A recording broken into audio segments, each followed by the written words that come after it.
किसी ने बड़े कमाल की बात कही है कि काश इंसान भी नोटों की तरह होते, हम रोशनी की तरफ करके देख तो लेते कि असली हैं या नकली।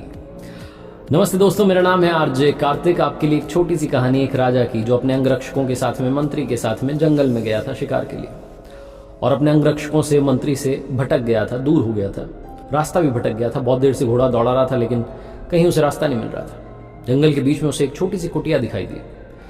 राजा ने सोचा कि इस कुटिया में कोई तपस्वी मुनि महाराज होंगे, अंदर तपस्या कर रहे होंगे, जाकर के उनसे एक बार बात करते हैं। जब अंदर राजा पहुंचा तो राजा ने देखा कि एक नेत्रहीन संत जो थे वहां तपस्या में बैठे थे। राजा ने कहा, सादर प्रणाम सूरदास जी, मैं आपसे जानना चाहता हूं कि क्या यहाँ मेरे अंगरक्षक मंत्री आए थे? जो तपस्वी संत थे उन्होंने कहा कि हाँ, यहाँ सबसे पहले तुम्हारा अंगरक्षक आया था, बाईं दिशा में मैंने भेजा। उसके बाद मंत्री आया था, उसको भी मैंने बाईं दिशा में भेजा।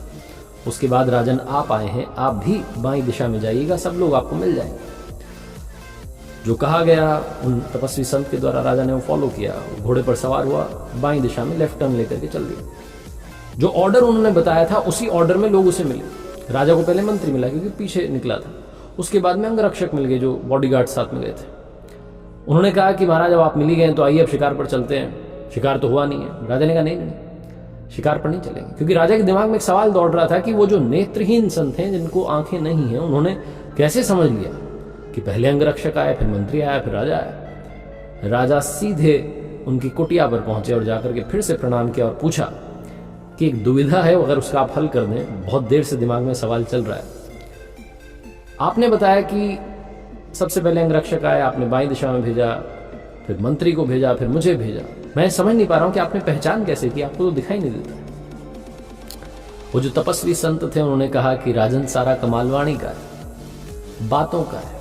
अंगरक्षक आए तो उन्होंने कहा, है अंधे, कहाँ है रास्ता, बता हमें, किधर जाना है। मंत्री जब आए तो उन्होंने कहा, बाबा जी किस तरफ जा सकता हूँ, रास्ता भटक गया हूँ।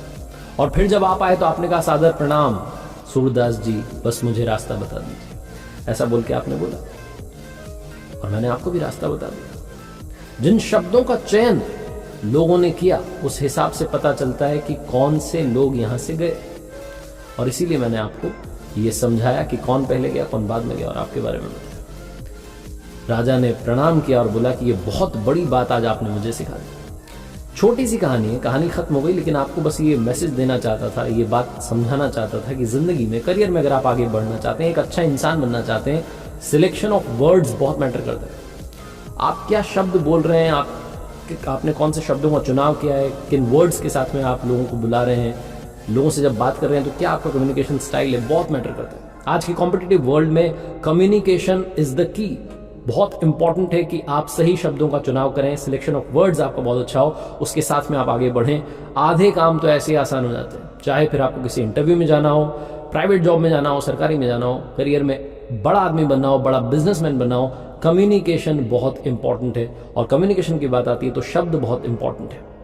एक बार फिर से कहूंगा, जो अक्सर आपसे कहता हूं, ऊपर वाले के आशीर्वाद के साथ, अपनी सच्ची मेहनत के साथ और अपनों के प्यार के साथ कर दिखाओ कुछ ऐसा कि दुनिया करना चाहे आपके जैसा।